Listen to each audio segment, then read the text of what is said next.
Hey guys, Ken Stretz Tactical. I wanted to do a quick update on my previous video on the M&P 2.0 3.6. So I've had the gun for a while, shot it for a while, carried it a bit, and this is kind of my current thoughts on the gun. It's accurate, love that about the gun. Speaking of accuracy, the gun shoots a little high. Gold dots, match ammo from Atlanta Arms and Ammo, whatever, still shoots high. Call the factory up, hey, can I get a taller front sight so I can lower my point of impact? And their thing was, no, you got to send the gun into us and we'll shoot it. You tell us where you want it to hit. We'll change out the sights and everything. To me, that's kind of silly because now I'm going to pay to send the gun in, pay to have the sights swapped out, and I don't know if they're going to charge the shipping back to me. So it's kind of expensive than not have the gun for a while, however long that process takes, a week, 2 weeks, a month, I don't know. So that I didn't do that. Just get some aftermarket sights if I decide at some point that I'm going to start carrying that gun. And right now, I don't think I'm going to. So, like the accuracy, I don't like that they don't have different height front sights available from the factory to change your point of impact. Love the size. Again, this gun is clear and safe. I don't always say that in my videos, but you know, I'm not going to mess around here with a live gun. I like that it's a half-inch shorter, almost a half-inch shorter than a Glock 19. That's kind of what I carry all the time. I love the texturing, the more aggressive texturing. Some people don't like that. You know, yeah, I get a little red on my belly from it, but not like when I got my Glock stippled by salient arms. That was like having a cheese grater scraping against my stomach. Now over time, it's all kind of dulled down. It's not that aggressive salient arms texturing like when I first got it. And what you can do, whether it's the M&P or some other grip job you've had done, you just take a little like 600 grit sandpaper, just a quick, you know, pass or two on your stomach side, and you'll be good to go. But for me, I like that good and aggressive texturing. Sitting in a chair, riding in a car, not a big deal. Sometimes moving around, you know, you bend over to get something while you're seated. That kind of rubbed on me a little bit more, but not a big deal. I'm not worried about that. Next thing is the trigger. I hate the factory triggers. I think the 2.0 is probably a little bit better, but I don't like the way it wraps around your finger like that. And what I've noticed is if you get a little sideways pressure, I think that the trigger safety gets hung up on the frame just a little bit.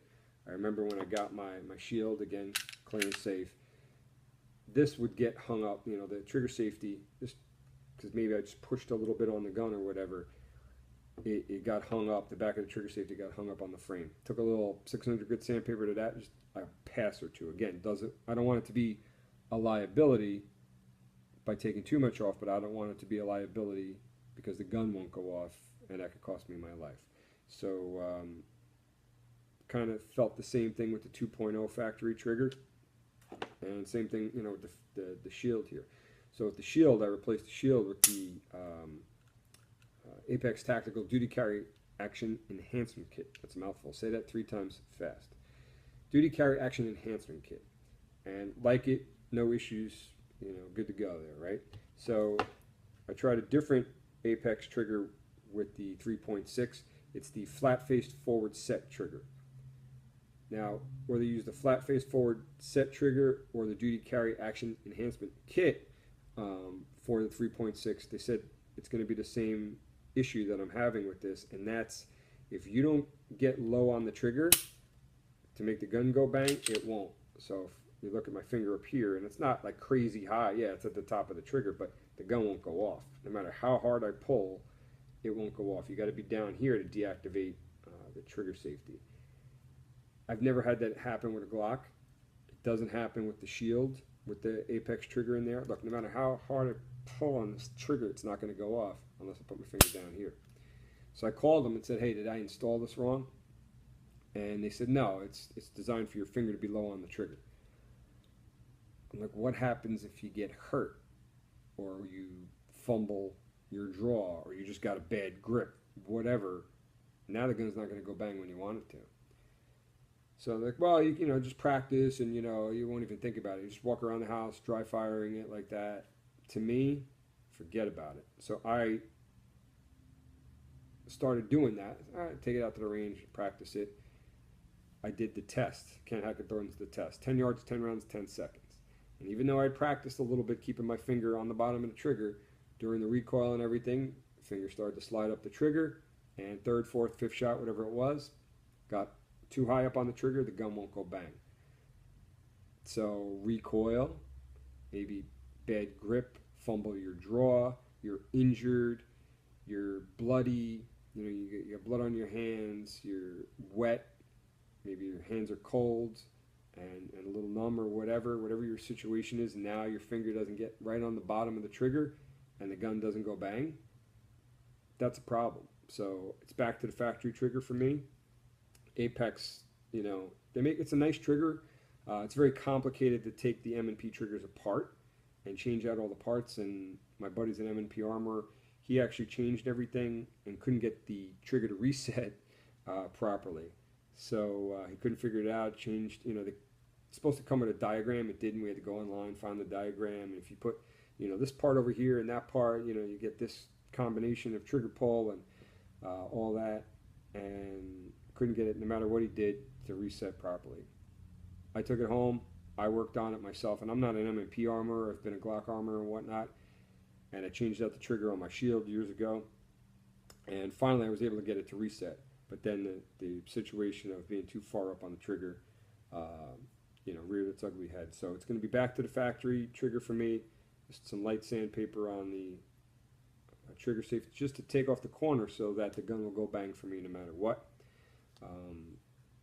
And then the extended magazines, right? So I went out and I bought some 17-round mags because the gun will take, it comes with 2 flush 15s, or you can get the 17-rounders, which fit in here. And if you look, the 17-rounder, and these come in a box. You get 2 of these, I don't know what you want to call them, space fillers for the bottom of the grip, so it fills it in so you don't have, take it off and show you, so you don't have that gap, which is nice. I like that. I think the 8-round shield mags have these built into them. Let's just go back on there. So, kind of like that. So while I like it in concept, the problem is they don't lock in. They move around. So I was pocket carrying it. Pocket carrying it starts to move around. Now my concern becomes, well, if it slides out, I go to do a reload, but whatever, there's dirt, debris, whatever, and it gets hung up. Now I got to pound on the mag or whatever to get. So I think it's a great idea. These little grip extensions, whatever you want to call them, but they should figure out a way for it to kind of snap in place on the base pad. I guess you could glue them on there or whatever, but then when you go to disassemble the magazine, if you need to clean it, that's going to be an issue. So good idea. I think it just needs to lock into the base plate a little bit. So let me recap a little bit.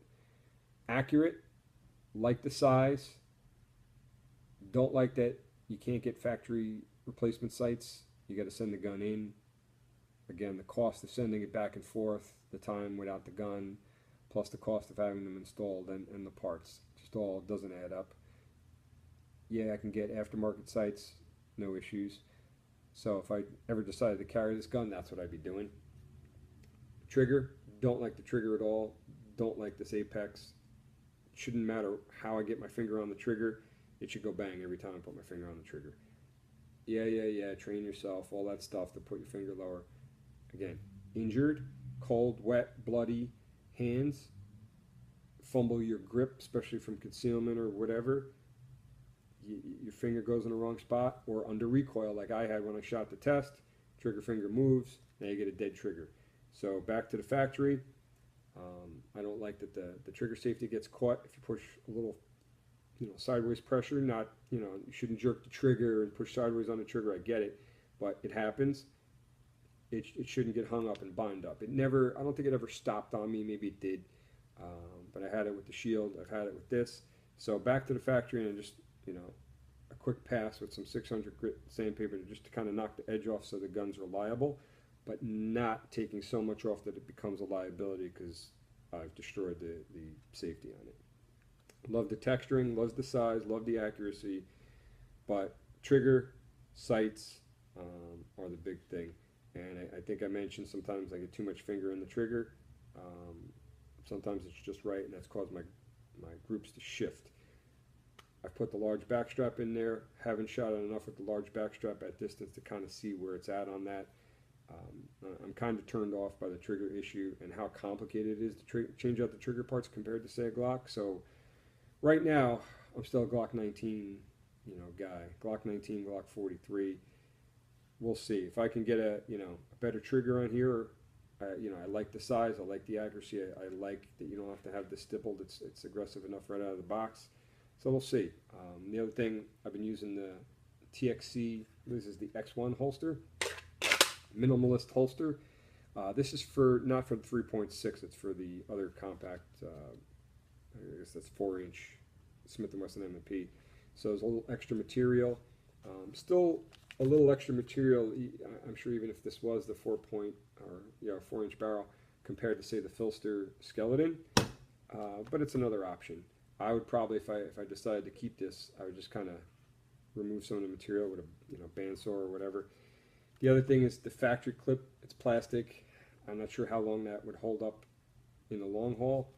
My Filster, I took a Q Series, the steel clip that came on Q Series holster, and swapped that out. Depending on what your preference is, this holster sits really low. So yeah, it makes your draw time a little slower, a little harder to grip. This one comes up just a little bit. And if you look at my grip, I'm just clear of the belt clip with this one. And with the Filster, with this clip on it, my fingers are around the clip. But good holster. It's got an open track there, so if you wanted to put taller aftermarket sights on there, I like Heine straight 8 night sights. You can do that, no issues. But good option. Again, might change the clip out if I decide to keep this gun and carry it. Right now, I don't think I'm going to get away from my Glock 19 or my Glock 43. Mainly based on the trigger, the sights, whatever. But I want to put the factory trigger back in and kind of see how it goes. But it's been a lot of work to kind of see how this all shakes out, and I don't have those issues with a Glock. So it's not to knock the Smith & Wesson M&P. They got some positive things. Like I said, the accuracy of the gun. You don't need to stipple it. I like that they give you these little extra space fillers for the bigger magazines. I wish they would lock in, but it's something. I think with a little more tweaking, maybe the M&P 3.0, a little bit better trigger, make sights available to customers, and figure out a way to lock this in. Pretty good option, but it's all personal preference. For me, I think I'm sticking with the Glock, but we'll put the factory trigger back in and test it out and see how it goes. All right, guys, just wanted to give you an update. Thanks for watching. Stay safe. See you on the range.